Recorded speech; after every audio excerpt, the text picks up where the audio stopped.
motema etondi sami naposa na yo aba papa molimo nanga ezo ganga koluka yo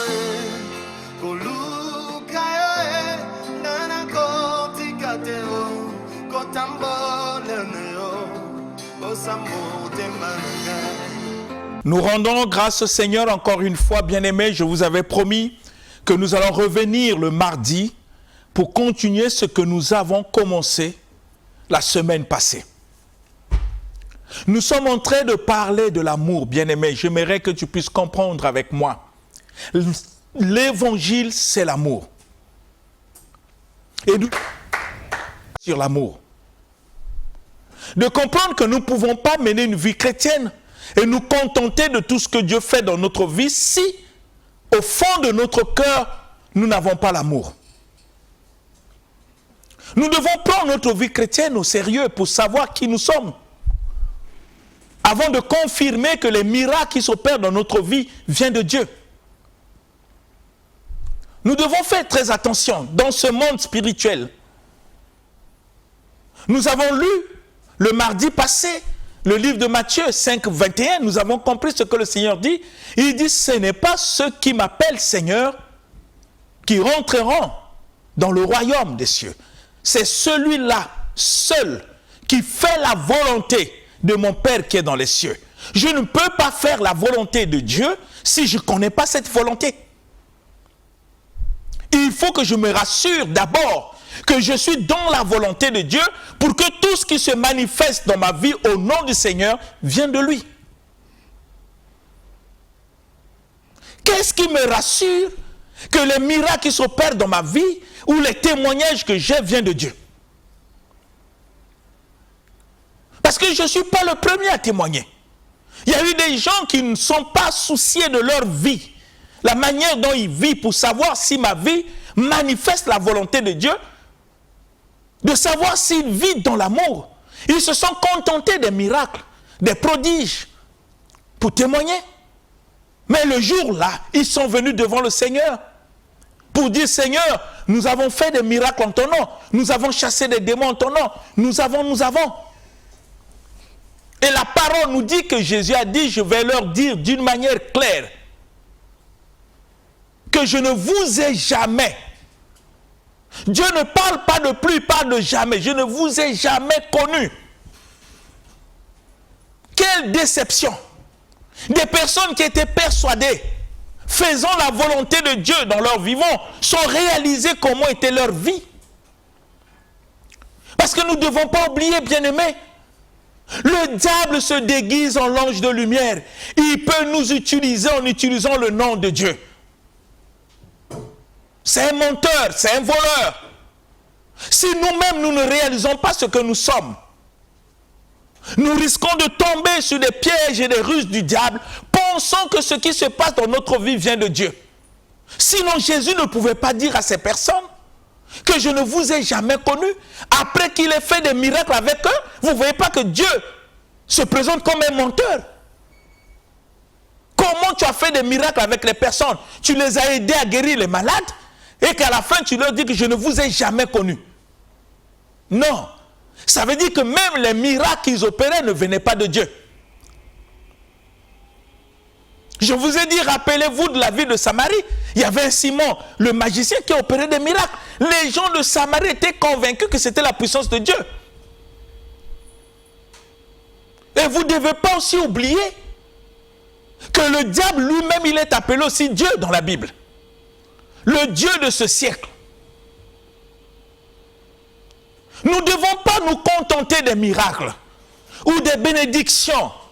Mais il faut d'abord se contenter de ta vie. Comment est ta vie? Est-ce que tu vis l'amour tel que Dieu nous enseigne dans sa parole?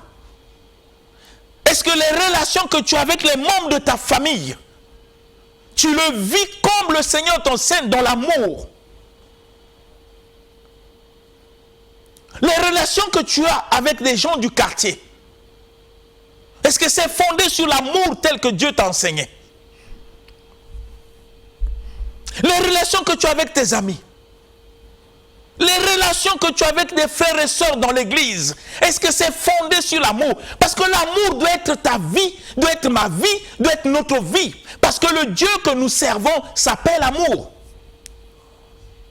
Bien-aimés, on ne peut pas apprendre à Dieu ce qu'est la vie chrétienne. Parce qu'il a défini dans la parole, c'est à nous de se soumettre. Chacun doit se mirer pour voir qui suis-je devant le Seigneur. Avant de dire que Jésus est ton Seigneur, il faut d'abord voir dans ta vie si tu es en train de vivre l'amour tel qu'il te le demande. Parce que Jésus lui-même, dans la parole, il dit « Pourquoi m'appelez-vous Seigneur et ne faites-vous pas ce que moi je dis ?» Mais qu'est-ce que Dieu me dit? Aime ton Dieu de tout ton cœur et ton prochain comme toi-même. Je dois me poser la question. Est-ce que j'ai déjà accompli ces deux commandements dans ma vie pour que je sois persuadé que tout ce qui va s'opérer dans ma vie vient de Dieu? Parce que Dieu ne confirme pas la pensée de l'homme, il confirme sa parole. Mais sa parole, pour que ça soit confirmé, il faut que je puisse obéir. Obéir, c'est mettre en pratique. Obéir, c'est vivre par la parole et pour la parole. C'est là où l'apôtre Paul avait compris que nous ne pouvons pas être agréables à Dieu si nous ne sommes pas prêts à nous soumettre à sa volonté par l'obéissance. Et Paul a obéi. Il dit, ce n'est plus moi qui vis, c'est Christ. Ce n'est pas une confession que nous pouvons réciter parce que c'est écrit, mais c'est une vie que Paul témoigne. Et même les démons le connaissent. Quand vous lisez l'histoire qui s'est passée dans le livre de Actes, il y a eu des gens qui ont voulu chasser les démons au nom de Jésus que Paul prêche. Mais que disent les démons? Les démons disent, nous connaissons Jésus et nous savons qui est Paul. Le témoignage ne vient pas des hommes, mais des démons. Et il pose la question à ces personnes, qui êtes-vous? Mais parce que ces gens étaient prétentieux, ils ont voulu utiliser le nom de Jésus pour chasser les démons. C'est parfois ce que nous faisons. Nous courons derrière les miracles. Nous voulons imposer à Dieu notre volonté. Jésus a dit dans sa parole, « Mes brebis entendent ma voix et ils me suivent. » C'est ce que le Seigneur a dit. « Mes brebis entendent ma voix et ils me suivent. » Ce n'est pas des brebis qui veulent que Dieu puisse entendre leur voix pour que Dieu puisse les suivre. Dans nos églises, c'est comme si on veut imposer à Dieu notre volonté, imposer à Dieu ce que nous voulons voir dans notre vie. Et au lieu de nous soumettre à sa volonté, faire ce qu'il attend de nous. Mais nous voulons imposer. Mais quand le diable voit notre cœur dans cet état, il en profite. Il se déguise en l'homme de lumière. Il peut opérer beaucoup de choses pour nous aveugler. Et nous serons attachés à des miracles, à des choses que Dieu opère, qu'à la vie que Jésus-Christ a acquis pour nous sur la croix. Je vous ai dit que Jésus n'est pas parti sur la croix pour mourir afin que nous puissions faire des miracles, afin que nous puissions chasser les démons. Non, ce n'était pas ça l'objectif. Il est parti mourir sur la croix à cause du péché, pour que le péché ne puisse plus nous dominer, que nous puissions vivre la vie nouvelle qui nous communique par sa parole. Et cette vie s'appelle amour.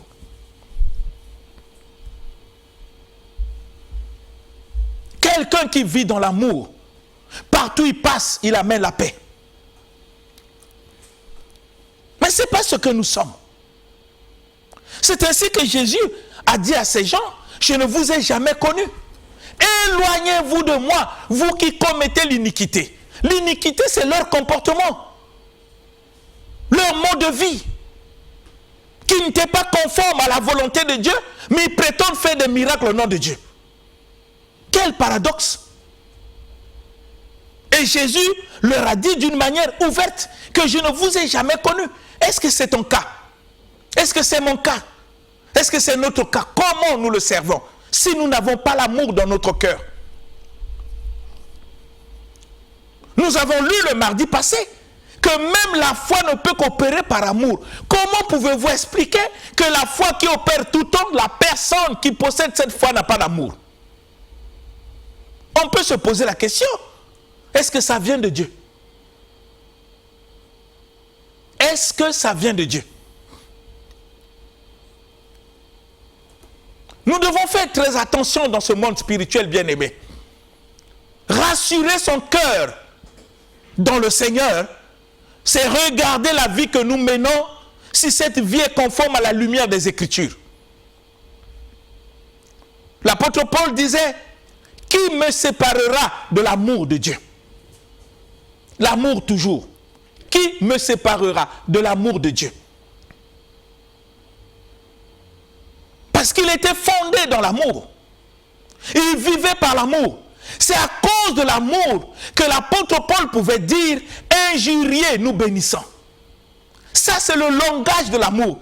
Il ne s'énerve pas, il ne calomnie pas, il ne maudit pas, il ne jette pas le feu.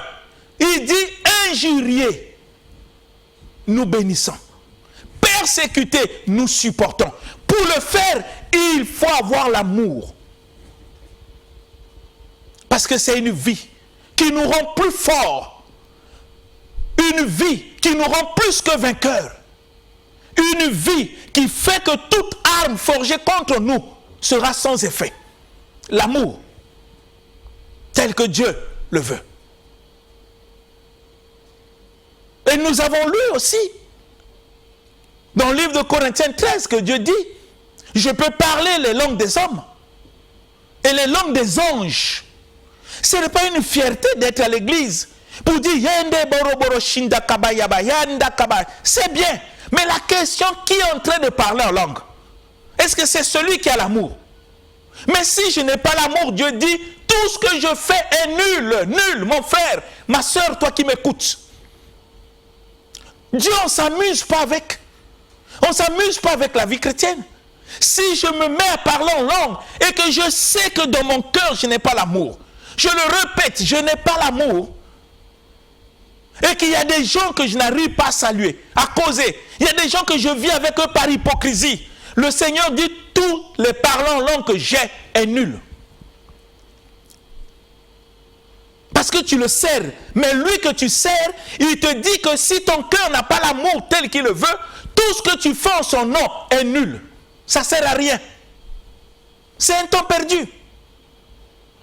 Il dit, tu peux prétendre avoir le don de prophétie, comme nous le voyons souvent à l'église. Moins de culte. Oh Seigneur, parle, oh Seigneur, parle. Oui, on peut impressionner les gens. Mais Dieu ne voit pas ce que tu fais, il voit le fond de ton cœur. Ce que tu fais est fondé sur quoi? Si dans la même église où tu prophétises, il y a des frères et sœurs que tu ne veux même pas saluer. Il y a des frères et sœurs que tu critiques. Et tu te mets à prophétiser. Il faut poser la question, quel est l'esprit qui te pousse à prophétiser?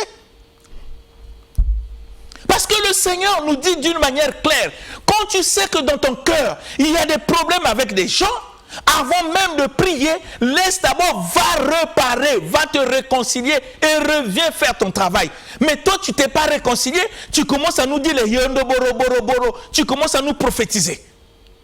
Est-ce que c'est ça la volonté de Dieu? Est-ce que c'est ça ce que Dieu t'a recommandé? Ou tu fais des choses comme toi tu veux, comme toi tu penses? En larguant Dieu, c'est même un manque du respect de ce Dieu que tu prétends servir, de notre Seigneur Jésus-Christ.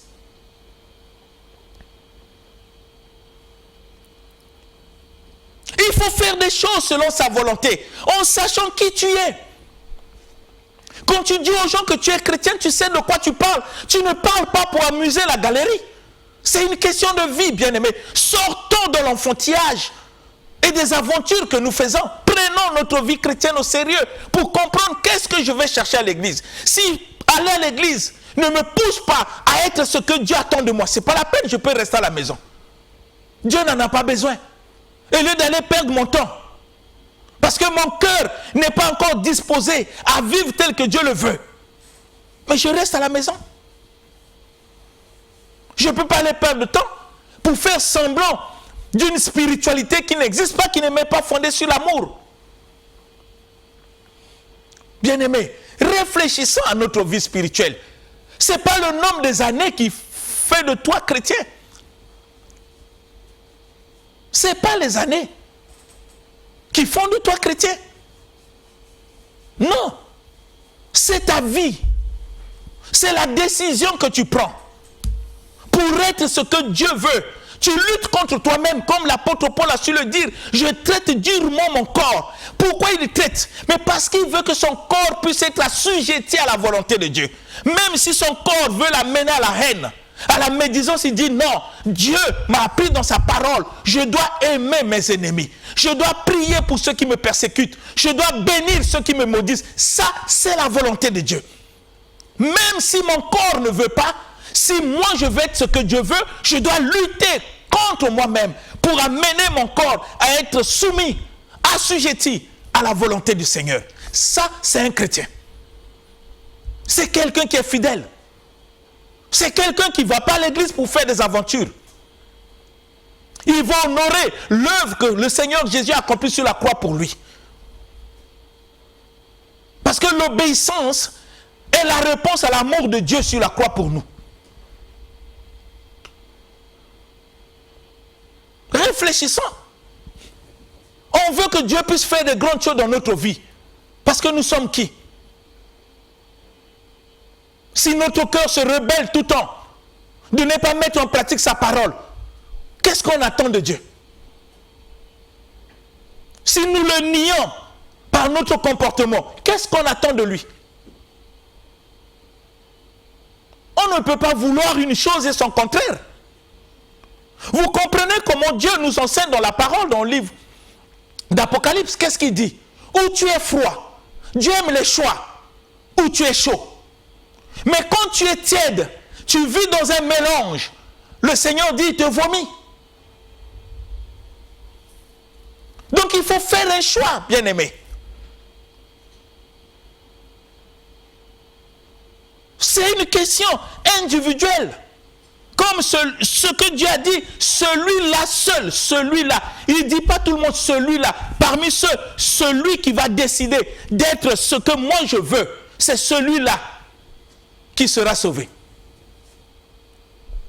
Lisons bien les Écritures. Que de créer des choses pour impressionner sans savoir qui nous sommes nous-mêmes. On a formé des petits groupes. Comment tu peux accepter que tu es chrétien? Dans ta maison, on parle mal des gens. Pourquoi tu l'acceptes? Ta maison n'est pas Verda. Ta maison doit honorer Dieu.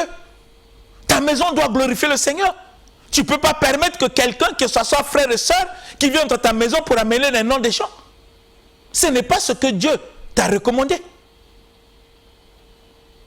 Parce que l'amour ne prend pas plaisir à l'injustice. Bien-aimés, c'est ce que Dieu nous enseigne dans sa parole. Et c'est ce que le Seigneur attend de nous. Ce n'est pas que nous cherchons les bénédictions, tout ça. Ce n'est pas mauvais. Mais on le cherche avec quel état de cœur? Le problème, c'est le cœur. Ce qu'on cherche sont des bonnes choses. Mais avec quel état de cœur? Le problème de Dieu, c'est le cœur. Nous avons lu les mardis passés que la nouvelle naissance d'un homme se manifeste par l'amour et ses fruits dans sa vie. Parce que Dieu dit que celui qui aime est né de Dieu. Et celui qui n'aime pas n'a pas connu Dieu. Ce n'est pas moi qui le dis, moi qui vous prêche. Mais c'est le Seigneur que nous servons. Le Seigneur Jésus-Christ lui-même. Je ne peux pas douter les paroles du Seigneur. Il sait ce qu'il dit. Que celui qui aime est né de Dieu. Et celui qui n'aime pas n'a pas connu Dieu. Mais si celui qui n'aime pas n'a pas connu Dieu fait des miracles au nom de Dieu, qui opère en lui? Qui fait ces miracles-là? Et que tu as prié, tu as reçu. Qui te l'a donné? Si le diable peut se déguiser en l'ange de lumière, qu'est-ce qu'il fait? Il peut satisfaire ton cœur et t'aveugler sans savoir comment est ta vie. Tu ne peux pas vivre une vie chrétienne avec de la haine, des gens que tu ne peux pas supporter ni porter, quel que soit ce qu'ils sont. N'oublie pas que toutes les personnes que tu ne portes pas sont des créatures de Dieu. C'est Dieu qui les a créées. Bien-aimé, je veux que tu puisses réfléchir. Parce que la vie chrétienne, elle est basée que sur l'amour. Regardez, 1 Corinthiens 13, nous allons lire à partir du verset un peu 4, je veux qu'on puisse refaire cette lecture-là pour que nous puissions comprendre quelque chose là-dessus. 1 Corinthiens 13 toujours. Regardez le verset 4, le verset 5, le verset 6 et le verset 7. Que dit la parole? 1 Corinthiens chapitre 13, du verset 4 au verset 7, dans la version Louis II, nous lisons notre Seigneur. Amen. Au verset 4, l'amour est patient, l'amour est plein de bonté, l'amour n'est point envieux, l'amour ne se vante point, il ne s'enfle point d'orgueil, il ne fait rien de malhonnête, il ne cherche point son intérêt, il ne s'irrite point, il ne soupçonne point le mal, il ne se réjouit point de l'injustice, mais il se réjouit de la vérité. Il excuse tout, il croit tout, il espère tout et il supporte tout. Amen. Amen. Je ne sais pas si vous comprenez comment Dieu définit le comportement de l'amour. Ce qu'on vient de lire, il faut que nous posons la question, est-ce que c'est ça ce qui se manifeste dans ma vie? Est-ce que c'est ça ce qui se manifeste dans ta vie? Est-ce que c'est comme ça que tu vis? Comme le Seigneur a su le dire. L'amour est patient. Est-ce que je suis un homme patient? Est-ce que je suis une femme très patiente? Je sais avoir cette passion pour les âmes. Le cœur que j'ai. Est-ce que j'ai la patience? Même quelqu'un qui ne se convertit pas dans la famille, est-ce que je suis patient? Parce que je sais que Dieu peut le changer. Ou je n'arrive pas à supporter. La Bible me dit que l'amour est patient. C'est pour examiner ma vie. C'est pour que tu examines ta vie. C'est pour que nous puissions examiner notre vie pour voir est-ce que dans notre comportement, dans notre attitude, quand il y a des problèmes, est-ce qu'on est patient? Ou on manifeste de l'impatience en imposant notre temps, notre volonté auquel nous voulons voir les choses se réaliser. C'est un comportement. On ne dit pas seulement que l'amour est patient. L'amour est plein de bonté. L'amour, plein de bonté. Ça sait faire du bien. Ça cherche les biens des autres. L'amour. Est-ce que c'est ce que nous sommes dans notre comportement? Et la Bible dit que l'amour n'est pas envieux. On ne peut pas envier quelqu'un. Quand quelqu'un a des promotions, nous glorifions le Seigneur. Nous louons son nom parce qu'il sait faire des choses. Parce que le Dieu que nous prions fait lever son soleil sur les bons et les méchants. Ce n'est pas parce que quelqu'un que toi tu ne veux pas, tu trouves qu'il est mauvais, quand il a des promotions, tu commences à bouder. Pourquoi lui? Non. On dit l'amour n'est pas envieux. On n'envie pas les postes des gens. On ne peut pas aller chez les féticheurs pour chercher à faire du mal aux autres afin de ravir ou de prendre leur poste. On ne peut pas aller voir des chefs ou parler mal des gens parce qu'on veut qu'on puisse les enlever pour que nous puissions les remplacer. Ça, c'est l'envie. On ne peut pas faire comme ça. Comme souvent nous voyons dans nos églises, où on dit que pourquoi les mondains roulent avec les voitures. C'est nous qui devons rouler avec. Qui vous a dit ça? Ce sont aussi des créatures de Dieu. Bénissez le Seigneur. Si Dieu veut qu'un jour tu puisses avoir une voiture, il le fera. Mais n'envie personne. Glorifie Dieu du bien qu'il fait dans la vie des autres. Glorifie Dieu de l'intelligence qu'il a donnée aux autres. Même ceux qui te dépassent, glorifie le Seigneur. Tout ça, c'est pour la gloire de Dieu. On fait qu'envier. On parle de tout et de rien. Des gens qui manquent d'amour se mettent à critiquer même les autorités. Tandis que la Bible nous enseigne de prier pour tous ceux qui sont élevés en dignité.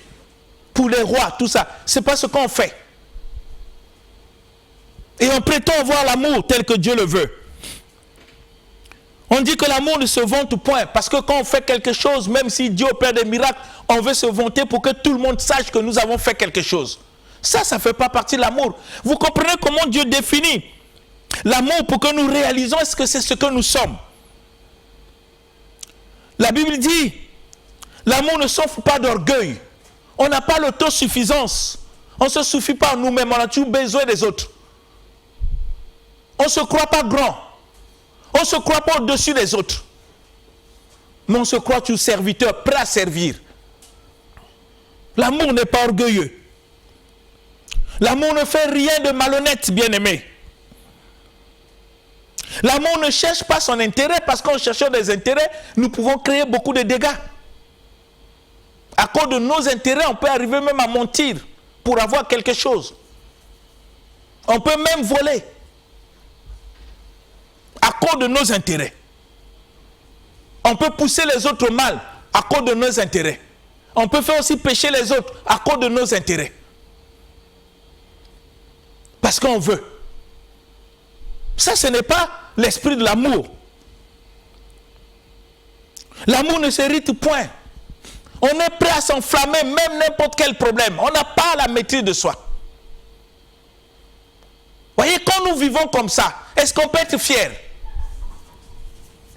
Bien-aimés, réfléchissons. L'amour ne soupçonne pas le mal. On fait toujours, on pense toujours mal des autres.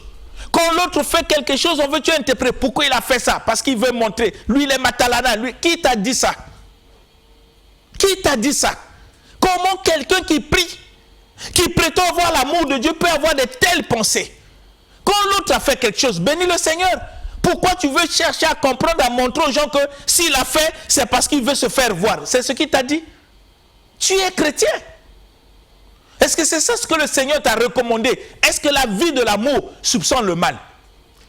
S'il y a quelque chose que tu ne comprends pas chez quelqu'un, approche la personne pour lui demander.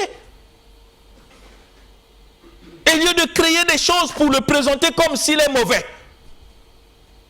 L'amour ne fait jamais ça. Bien-aimé, l'amour ne fait jamais ça. L'amour ne se réjouit pas de l'injustice. Je ne peux pas faire des complots avec des gens pour nuire à la vie d'autrui. Que je sois au travail, on monte quelque chose pour essayer de nuire à la vie d'autrui. Non, je ne ferai pas ça parce que je ne suis pas seulement chrétien à l'église. Je suis chrétien au travail, je suis chrétien dans ma famille, je suis chrétien dans le quartier, je suis chrétien au milieu de mes amis. Je dois agir en tant que chrétien et montrer la valeur de l'amour parce que c'est ça ma vie que le Seigneur me demande. Je ne peux pas être en complicité avec les gens pour nuire la vie des autres. Monter des complots, je ne le ferai jamais. Et tant que chrétien. Bien-aimés, nous comprenons l'amour comme Dieu le définit. On dit l'amour se réjouit de la vérité. L'amour ne peut pas pousser quelqu'un à mentir. Comprenez? L'amour se réjouit de la vérité. Et la vérité, c'est la parole du Seigneur. L'amour agit que sur base de la parole. Et la Bible va plus loin pour nous dire, l'amour pardonne tout. Quand je n'ai pas un cœur qui peut pardonner, quel que soit ce que les gens ont pu faire contre moi, je ne peux pas prétendre avoir l'amour. Parce que l'amour pardonne tout. Et quand on dit tout, on ne peut rien ajouter. Et Dieu a bien défini, l'amour pardonne tout. Ça veut dire tout ce qu'on peut me faire. Même si ça dépasse mon entendement, je dois pardonner. Rappelez-vous d'Étienne. Il a pardonné à ses bourreaux avant de mourir, tout en sachant que ce qu'on est en train de lui faire, ça va l'amener à la mort. Mais il les a pardonnés. Et le Seigneur a fait de même sur la croix, en justifiant ses bourreaux.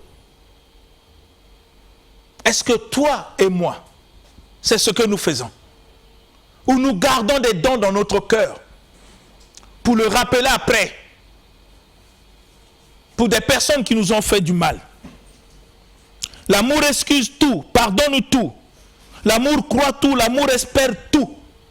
Et l'amour supporte tout. Vous voyez comment Dieu lui définit l'amour. Bien, mais c'est cette vie. Pour que tout ce que nous faisons pour le Seigneur puisse glorifier son nom. Quand nous chantons, quand nous faisons le protocole, quand nous faisons la technique, nous le faisons au nom de Dieu. Quand nous faisons la communication, c'est au nom de Dieu. pour que ce que nous faisons puisse être agréable, il faut que Dieu voie dans notre cœur l'amour véritable. Comment l'amour est en train de respirer en nous. Comment nous faisons toutes choses sur base d'amour pour la gloire de notre Seigneur Jésus-Christ. C'est ce que Dieu nous recommande. Oui, bien-aimés, sans amour, tout ce que nous faisons est nul. Comme nous l'avons dit dans le livre de 1 Corinthiens 13, on peut faire des miracles, on peut opérer tout. Comprenez-moi, bien-aimés, comprenez la parole de Dieu. Tout ce qui n'est pas fondé sur l'amour est inutile devant le Seigneur. C'est ce que Dieu dit. Je peux faire distribuer mes dons, donner tout ce que je peux, mais si je n'ai pas l'amour, cela ne me sert de rien. Je peux parler en langue, prophétiser, je serai qu'un airain qui résonne, une cymbale qui retentit. Je peux avoir le don de la prophétie, la connaissance de tous les mystères, faire déplacer les montagnes, mais si je n'ai pas l'amour, je suis rien. C'est les qualificatifs que la parole m'enseigne. Pour me montrer que tout doit se faire par amour. Et l'amour tel que Dieu l'a défini. Nous allons lire un passage dans le livre de 1 Pierre chapitre 1 verset 22. Vous allez comprendre quelque chose toujours sur l'amour, bien-aimé. Devenons ce que Dieu est. Dieu est amour tel qu'il est, tel que nous sommes sur la terre. Et 1 Pierre chapitre 1 verset 22. 1 Pierre chapitre 1 au verset 22, nous lisons notre Seigneur. Amen. Ayons purifié vos âmes en obéissant à la vérité pour avoir un amour fraternel sincère. Aimez-vous ardemment les uns les autres de tout votre cœur. Amen. Amen. Bien-aimés, nous comprenons ce que Dieu a purifié nos âmes pour que nous puissions obéir à la vérité. Il nous a purifiés, il nous a justifiés pour que nous puissions obéir à la vérité par le moyen du Saint-Esprit afin d'avoir un amour fraternel sincère. C'est pas merveilleux? Ce que Dieu a fait pour nous nous amène qu'à l'amour. Et j'aime le Seigneur quand il parle. Nous amène qu'à l'amour. Il a purifié nos âmes. C'est pas parce que nous devons que non, ayons purifié vos âmes en obéissant à la vérité pour avoir un amour fraternel sincère. Voilà pourquoi Dieu nous a purifiés.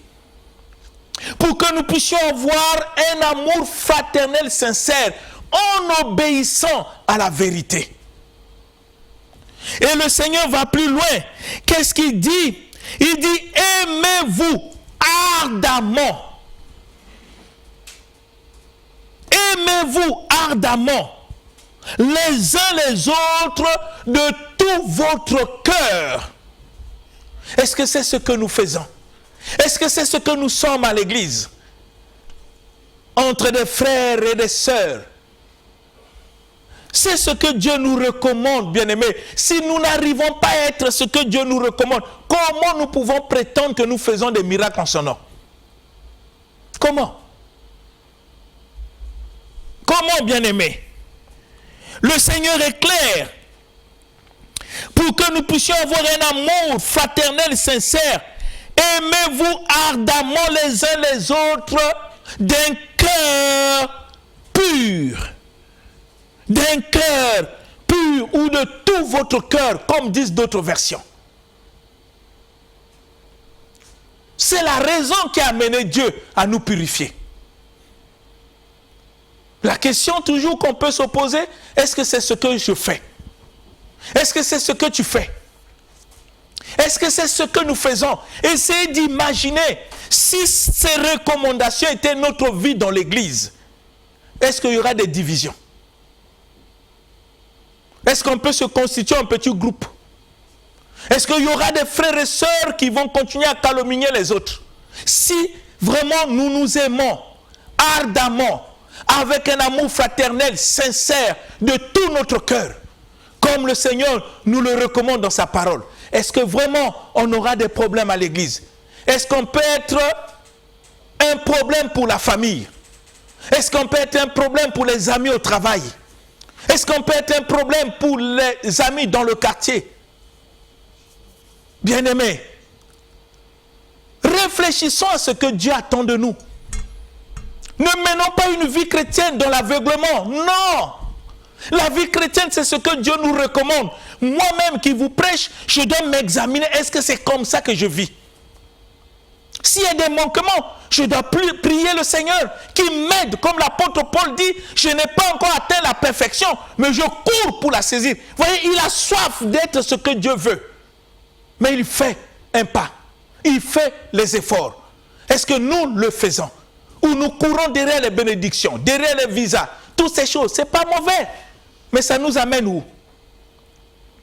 On veut être comme les gens du monde. On se glorifie des petites choses qu'on a. Quand Dieu permet qu'on puisse avoir une voiture, ça devient. Quand Dieu permet qu'on voyage et qu'on va à Paris, on va aux États-Unis, on va à Londres, en Chine, quand on se met même devant la chaise, c'est ça qu'on parle. Quand j'étais à Paris, ce que Dieu a fait, est-ce que c'est ça ce qui est important? Vous voyez, parfois nous glorifions des choses auxquelles les païens sont habitués à le vivre tous les jours. Eux qui ne prient pas parfois. Vous avez des gens qui ne prient pas. Ils peuvent voyager à tout moment. Dans n'importe quel pays, mais vous ne les voyez jamais se vanter de cela. Mais vous trouverez souvent ces choses que dans les milieux chrétiens, comme si c'est quelque chose qui vient du ciel, tandis que les gens qui ne prient pas font les mêmes choses. Ils voyagent. Ils ont des voitures. Et quand nous avons une voiture, vraiment il faut que tout le monde sache qu'on a une voiture. On veut tellement être comme les gens du monde. Mais on oublie ce que Dieu attend de nous, l'amour. Est-ce que nous nous aimons comme Dieu le veut? Entre nous les serviteurs, entre les fidèles, entre nous les membres de la famille. Et pourtant c'est nous qui devons primer l'amour, étant que chrétiens dans nos familles. Mais malheureusement, parfois on est complice de ceux de la famille qui font l'injustice. Et parfois c'est nous les chrétiens qui amenons même des querelles devant la famille au lieu de primer l'amour tel que Dieu le veut. Bien-aimés, je le répète, il est impossible de servir Dieu si nous n'avons pas l'amour tel qu'il attend de nous. J'aimerais que chacun puisse réfléchir sur ça. La vie chrétienne, c'est une vie basée sur l'amour. Comme Dieu le dit, aimez-vous les uns les autres ardemment. Un amour fraternel, sincère, de tout notre cœur. C'est une recommandation du Seigneur. Pour que tout ce que nous faisons pour lui, qui est basé sur l'amour qui est au fond de notre cœur, nous puissions le faire bien. Afin que lui soit glorifié. Bien-aimés, tout ce que nous faisons si Jésus n'est pas glorifié est charnel. Dieu doit être glorifié dans notre comportement au sein de la famille, dans notre comportement au milieu du travail, dans notre comportement dans le quartier, dans notre comportement à l'école, dans notre comportement avec les amis et dans notre comportement à l'église. Tout ce que nous faisons, il faut que le Seigneur soit glorifié. C'est ainsi que la parole nous dit, faites toutes choses au nom de Jésus-Christ. Je veux que tu puisses réfléchir, bien-aimé, en examinant ta propre vie. N'examine pas la vie des autres. Regarde ta propre vie. Si tu es dans la volonté de Dieu, si tu vis l'amour tel que Dieu le dit, tout ce que tu fais pour lui, il est glorifié. Je veux que tu puisses réfléchir en examinant ton cœur si l'amour que Dieu nous recommande est au fond de ton cœur. S'il n'y en a pas, prie le Seigneur et agis dans l'obéissance de ce que Dieu nous recommande. Que cela soit ainsi pour la seule gloire du Seigneur Jésus. J'ai ainsi parlé. Amen. Amen. L'émission Parole de vie avec le pasteur Lévi Nikwe, chaque mardi à partir de 17h10 sur DRTV International. Papa, motema etondi sami naposa na yoe aba papa